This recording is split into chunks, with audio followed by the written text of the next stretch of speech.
let's read the first sentence and let's see what we find interesting there. Usually whooping cranes migrate to find a habitat which is swampy or marshy.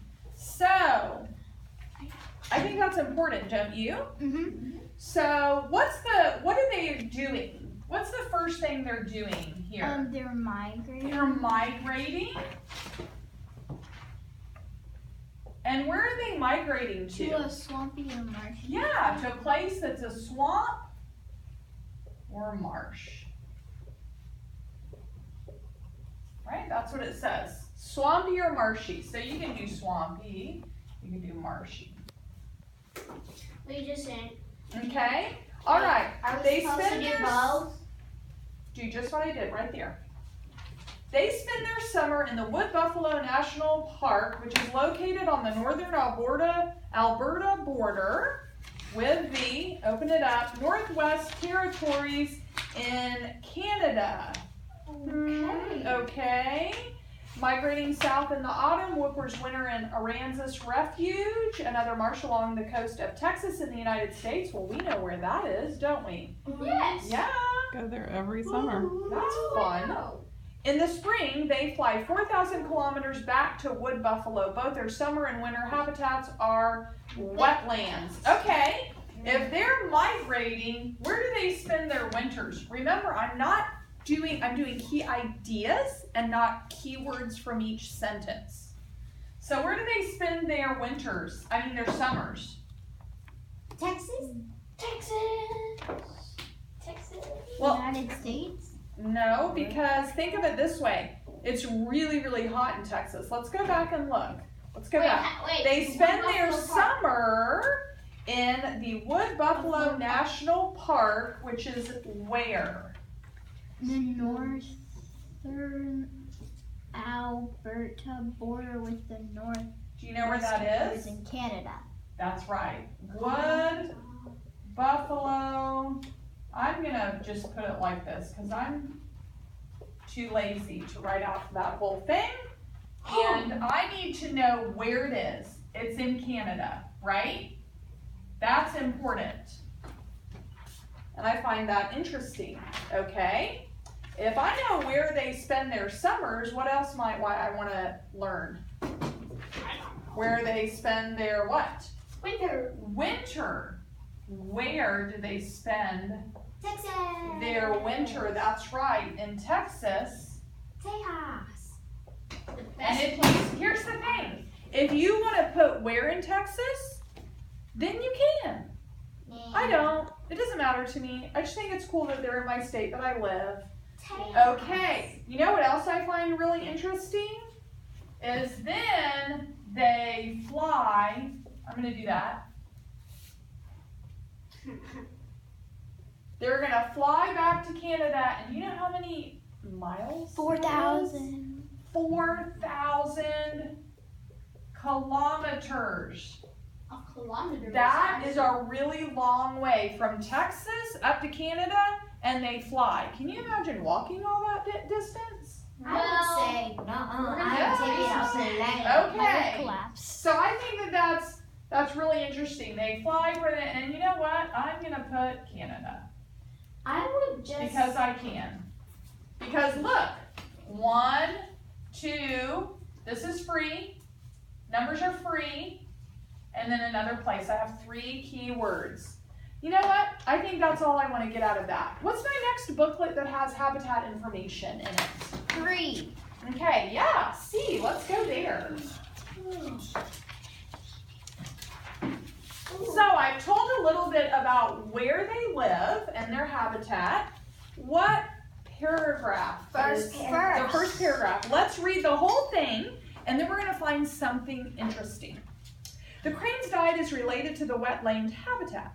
In the swampy regions, they search for small juicy plants and insects, frogs and worms, while in the Aransas Refuge, they usually feed on clams and crabs. At Wood Buffalo National Park, they hunt for small fish, snakes, and eggs of other water animals and birds. Unbelievably, one whooper ate 800 grasshoppers in 75 minutes. I bet he has a bellyache. Humans once avoided wetlands. They were safe. Man changed. Draining the marshes, humans endangered the habitat and food supply of the whoopers. Well, I can tell you what I think is interesting about that is what they're eating. I think that's really fantastic. That's So, disgusting. what are they eating? Crabs, grasshoppers, snakes. Yeah, so Now why that- don't you write down some things that you find interesting about what they're eating? Juicy plants, that's what I'm doing. Frogs, They eat frogs. Okay, they're not eating yeah. And you wanted to put crabs and clams, so you put crabs and clams on yours. I'm just happy that they eat this animal that I don't like. All right. So then, I love snakes. yeah, so you put what you find interesting about what they eat, and I find another fact in here totally amazing. Which one do you think it is?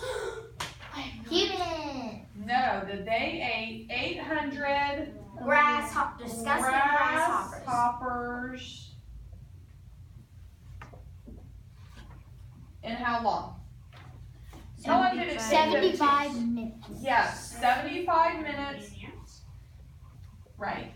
That is amazing and disgusting. Right. That is amazing and delicious. Okay. Ew. So then, what does the last sentence need to be? The clincher sentence. The clincher sentence. So I'm going to write the word clincher here. Now, have you noticed anything interesting about my topic sentence? It needs to be. Okay, what's interesting about my topic sentence here? It's about habitat. It's about habitat, but what else is interesting about it? Come on, be detectives. There's only one word. So you need to decide what you find interesting. So I might say the habitat of the whooping cranes Which is unusual, right? So down here, what am I going to think about for my clincher sentence? What's our rule?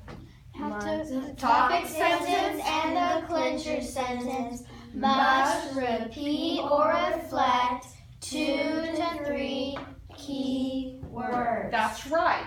So I need to repeat or reflect. What does that word reflect mean? It means like you have a word and you have to make another word kind of like it, but not exactly the same. But not exactly the same. What were you going to say?